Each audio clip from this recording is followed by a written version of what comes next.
Meus irmãos, a paz do Senhor, graças a Deus por estarmos aqui mais uma vez, cercando a mesa do Senhor.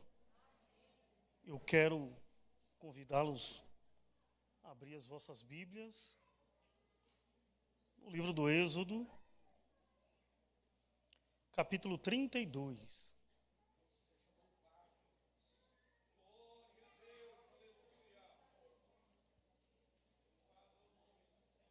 Faremos a leitura do verso 1 ao verso de número 10.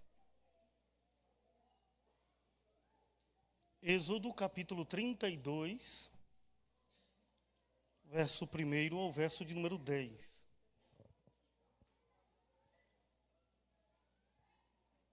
Quantos encontraram? Que diz assim: Mas, vendo o povo que Moisés tardava em descer do monte, acercou-se de Arão e lhe disse: Levanta-te, faze-nos deuses que vão adiante de nós. Pois quanto a este Moisés, o homem que nos tirou do Egito, não sabemos o que lhe terá sucedido. Disse-lhes Arão: Tirai as argolas de ouro das orelhas de vossas mulheres, vossos filhos e vossas filhas, e trazei-mas. Então todo o povo tirou das orelhas as argolas e as trouxe a Arão. Este, recebendo-as das suas mãos, trabalhou o ouro com buril e lhe fez dele um bezerro fundido. Então disseram: São estes, ó Israel, os teus deuses que te tiraram da terra do Egito. Arão, vendo isto, edificou um altar diante dele e, apregoando, disse: Amanhã será festa ao Senhor. No dia seguinte, madrugaram e ofereceram holocaustos e trouxeram ofertas pacíficas, e o povo assentou-se para comer e beber, e levantando-se para divertir-se. Então disse o Senhor a Moisés: Vai, desce, porque o teu povo que fizeste sair do Egito se corrompeu, e depressa se desviou do caminho que lhe havia eu ordenado. Fez para si um bezerro fundido, e o adorou, e lhe sacrificou, e diz: São estes, ó Israel, os teus deuses que te tiraram da terra do Egito. Disse mais o Senhor a Moisés: Tenho visto este povo, e eis que o povo de dura cerviz. Agora, pois, deixa-me, para que se acenda contra eles o meu furor, e eu os consuma, e de ti farei uma grande nação. Meus irmãos, esse povo, conhecido como os israelitas, na verdade, na narrativa, no livro do Êxodo, e principalmente em Deuteronômio, antes deste povo receber da parte de Deus as tábuas da lei, eles eram conhecidos como os hebreus. Interessante que essa palavra, hebreus, a sua origem é de Héber. E essa palavra, ela quer dizer aqueles que vieram do outro lado da banda do rio. Ou aqueles, irmão Jonas, que atravessaram o rio. Ou aqueles que vieram da outra margem do rio. Observe que este povo, que é classificado na narrativa do livro do Êxodo, do livro de Levítico, do livro de Deuteronômio, como os israelitas, na verdade, na narrativa que está dando ênfase à classificação nominal Israel, observe, Porque esse nome Israel, em hebraico, Ishi, Hal, El, Ishi, homem, Hal, é terminativo de, El, é terminativo, aliás, é iniciativo de Elohim ou Elohar. Elohim, Deus, Elohá, deuses em hebraico. Então esse juncional, Ish, Israel, está indicando quem Israel é. Se o nome Ish quer dizer homem, Hal, né, é indicativo, passional, na semântica da língua hebraica, apontando e dizendo que este homem pertence a alguém. Isso é porque na narrativa está dando valor de fato e valorizando o que Deus fez pelos israelitas. Porque quando Deus transforma a vida dos israelitas, Deus não transforma a vida dos israelitas tão somente pelas maravilhas e miraculosidades que Deus havia feito desde o Egito até a saída do Egito. Deus faz questão de manifestar a sua glória, o seu poder, a sua grandeza, a sua soberania, manifestando o poder no seio do povo. Mas Deus também faz questão de marcar a identidade do povo. E de que maneira? Mudando a nomenclatura. Porque tem gente que pensa que nome não tem valor. Nome tem valor. Tem gente que pensa que nome não tem valor e nome tem valor. Até aqui esse povo é conhecido como os hebreus. Imagine, pastor Valdeci, alguém, um povo que veio do norte e alguém não querer classificar e dizer assim, não, esse pessoal aí, eles vieram de tal estado, não. Eles vieram de lá de cima da parte do país. Parece-me que é um termo pejorativo. E era assim que acontecia com os israelitas. Eles eram conhecidos como o povo que havia atravessado o rio. Porque a origem desse nome hebreu, que quer dizer, que eu já expliquei, que quer dizer aqueles que atravessaram o rio, ou que vieram da outra banda do rio, isso parece que não valoriza o povo. Isso parece que não reflete que Deus estava com esse povo. Parece que esse povo era um povo qualquer. E antes deles receberem as tábuas da lei, eles eram conhecidos como os hebreus. Só que Deus tira-os do Egito, manifestando o seu poder, a sua glória, a sua grandeza, mostrando para o mundo daquela época que esses hebreus, mesmo sendo desvalorizados de forma nominal, o poder de Deus estava sobre eles.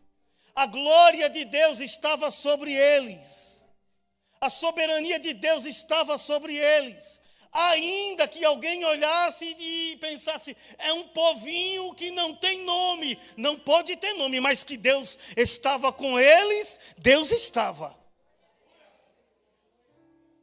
Só que o desejo de Deus é mudar o nome do povo. E observe que para Deus mudar o nome de Israel, Deus precisa constituir lei para o povo. Para quê? Para que as outras nações não olhem eles mais como escravos, como pessoas que estavam cativos no Egito, pisando barro, na servidão, na escravidão. Deus havia feito promessas para este povo. E o que é que Deus faz? Deus vai lá com mão forte, por intermédio de Moisés, e arranca-os de lá. E coloca-os no deserto para peregrinar. Mas nessa peregrinação, Deus estava cuidando do povo. E a prova é que esse povo tinha uma prova cabal do cuidado de Deus. Durante o dia, Deus havia estabelecido as nuvens para proteger do calor escaldante do deserto. Durante a noite havia o frio. Deus havia colocado sobre eles, por cima deles, chama de fogo para aquecê-los durante a noite, para que eles não sofressem. Eles não tinham nome diante da sociedade, mas estavam debaixo da provisão de Deus.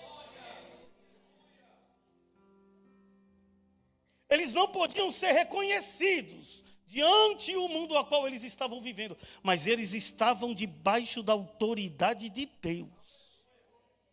Eles estavam debaixo da regência de Deus. Eles estavam debaixo do domínio e do governo de Deus. Deus começa a conduzi-los pelo deserto. Todos conhecem a história de Có e Salteado. A própria Bíblia nos narra dizendo que as sandálias, as roupas, não envelheciam. Irmão, para uma sandália não acabar, é só Deus. Para a roupa não acabar, é só Deus. Imagine você usar uma roupa cotidianamente. Você vai lavando e ela vai desgastando. Agora imagine esse povo peregrinando. Debaixo de um sol escaldante, a temperatura. E Deus estava cuidando nos mínimos detalhes. Deus não estava tão somente preocupado em dar alimento, mas Deus estava preocupado em preservar as vestes e preservar a vida do povo.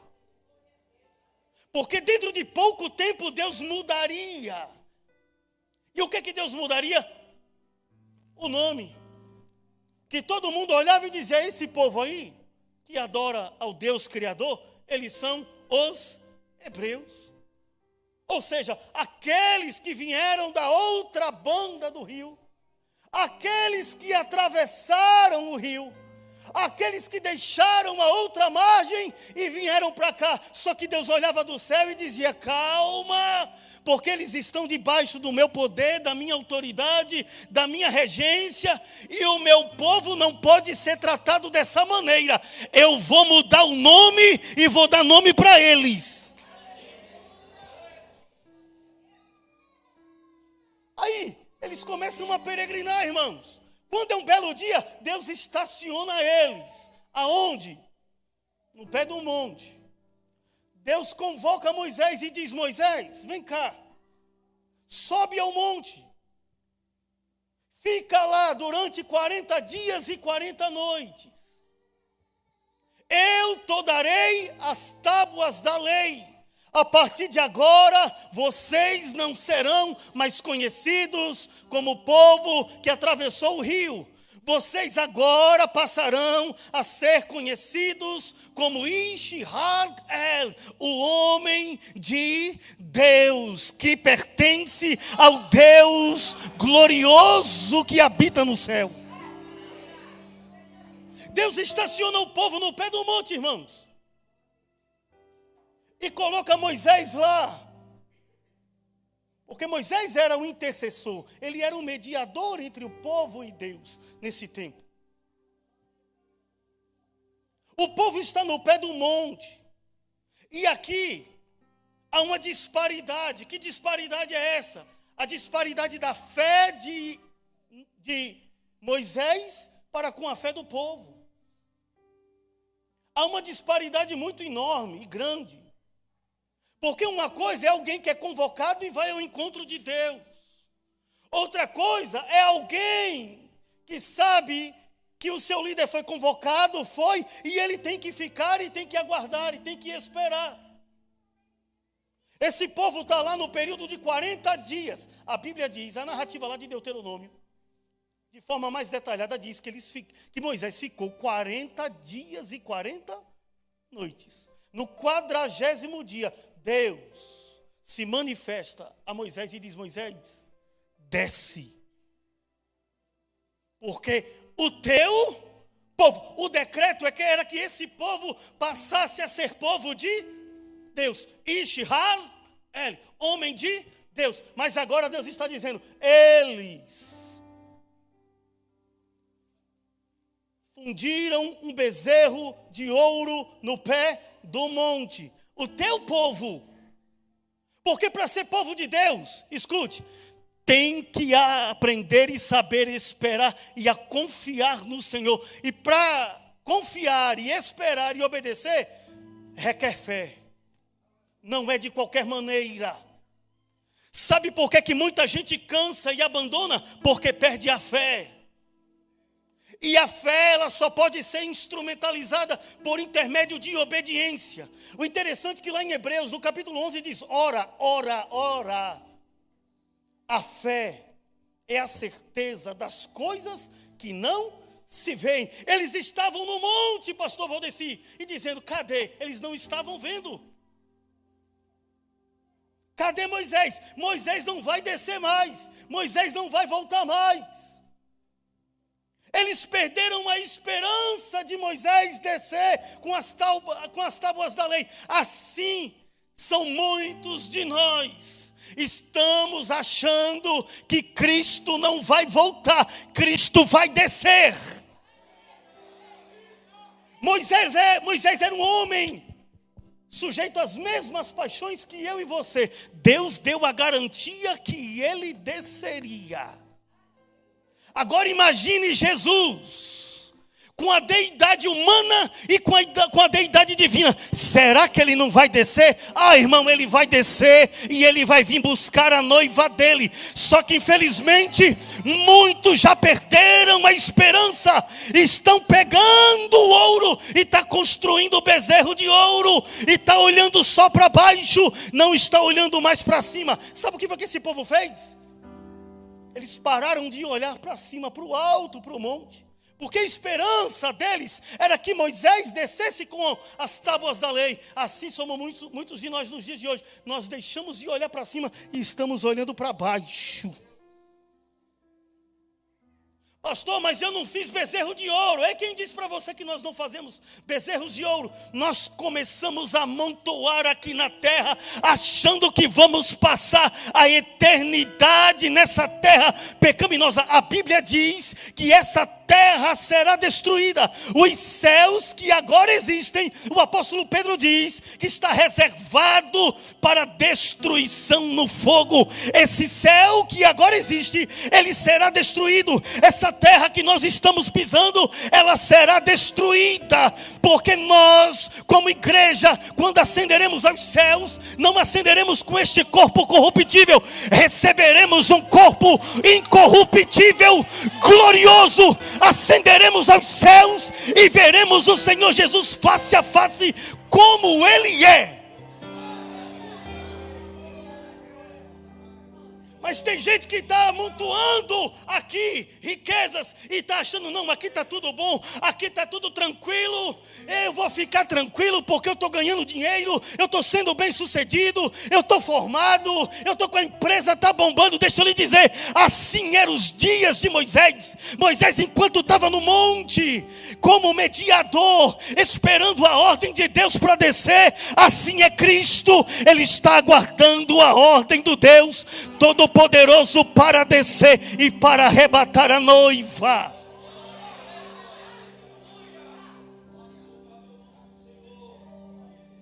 Escute, irmão, o desejo de Deus era mudar a nomenclatura, o nome do povo. Eles andarem de cabeça erguida. E quando Cristo vier, escute, vai suceder da mesma forma que sucedeu aqui com Israel. Como? De que maneira? Eles eram os hebreus, aqueles que atravessaram o rio, aqueles que vieram da outra banda do rio, aqueles que atravessaram a margem. Quando Cristo vier buscar a noiva, nós não seremos mais a noiva, deixaremos o estado de noiva e nos tornaremos esposa.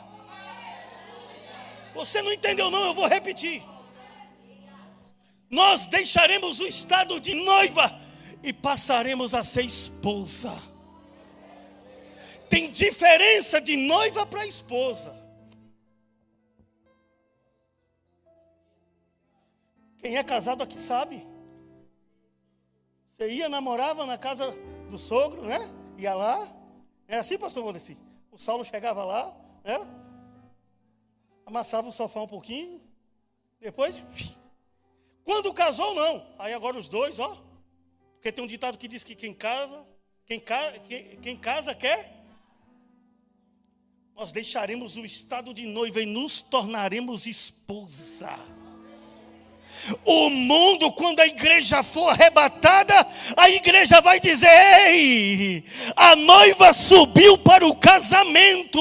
Ei, irmão, que dia glorioso será quando a igreja for arrebatada, porque a nomenclatura da igreja vai mudar. Nunca mais seremos chamados como noiva, seremos reconhecidos como a esposa.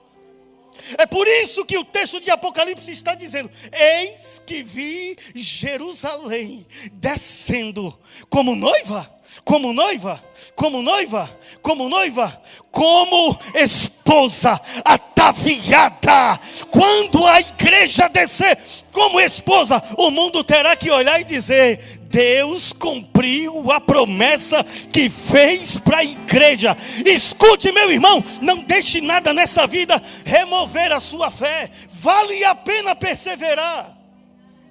Mas nós precisamos tomar muito cuidado com o que nós estamos amontoando aqui. Porque tem muita gente que está deixando de olhar para cima para olhar para baixo. E muita gente está enganada dizendo: ele não vai vir mais, porque esse era a lamúria que tinha no pé do monte. Eles olhavam e diziam: Moisés já morreu.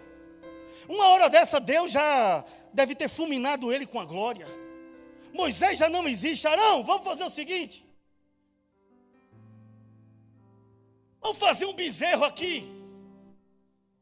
E o que me deixa indignado é que Arão, irmão, ele teve a experiência palpável, tangível, visível do que Deus havia feito no passado bem próximo dele. Ele teve a experiência palpável e tangível do que Deus havia feito lá no Egito. Quantos têm a experiência do passado, do que Deus fez? Mas porque está achando que Cristo está demorando, quer chutar o balde e quer abandonar? Não, irmão, nada de bezerro de ouro, que continuemos olhando para cima, porque Ele vai vir buscar a noiva. E o problema está aqui, Deus, olha a ira de Deus. Deus, Moisés, este povo até então, eu estava considerando eles como meu povo. Mas depois desse negócio de bezerro de ouro, escute bem, irmão. Depois desse negócio, desse bezerro de ouro lá embaixo, eles não é meu povo não, eles é teu povo. Tem muita gente que está deixando de ser povo de Deus para se tornar sem dono. Porque ser de Moisés e nada é a mesma coisa. Isso por causa do ouro, do bezerro de ouro. Esse ouro, eles agarinharam na jornada pelo deserto. Os povos que tinham, os refidins e muitos outros povos. Por onde eles passavam, eles também negociavam. Aí eles pensaram: já que Moisés não desce, já que Moisés não volta, já que Moisés não vem, vamos cuidar de levantar um pseudo-deus para nós adorarmos, porque eu acho que esse negócio de descer, de Moisés descer, é falácia. E tem muita gente acreditando que Jesus não vai vir, mas Jesus vai vir. Pastor, me prove, não preciso lhe provar, está aqui a palavra de Deus, ela é suficiente. Eu não creio, é problema teu, eu creio. Se tiver ainda aqui 1 ou 2 ou 3 que Cristo vai voltar, é suficiente. Pastor, eu não creio que Cristo vai voltar, não vai mudar nada, pastor Marcílio. Sabe por quê? Porque crendo ou não crendo, Ele vai voltar. Sabe o que foi que garantiu a descida de Moisés no pé do monte? Não foi a incredulidade do povo. Era a ordem que Deus havia sobreposto sobre Moisés. Moisés estava debaixo de uma ordem. Moisés estava debaixo de uma ordem divina. E tu achas que Cristo não está aguardando? Tu achas que Cristo não está aguardando a ordem divina? Ei, Jesus está aguardando a ordem do Pai para vir buscar a noiva. Maranata, Maranata, Maranata, Maranata. Ora vem, Senhor Jesus. Aguardemos confiantemente a vinda do nosso Senhor e Salvador Jesus Cristo. Que Deus em Cristo Jesus continue vos abençoando.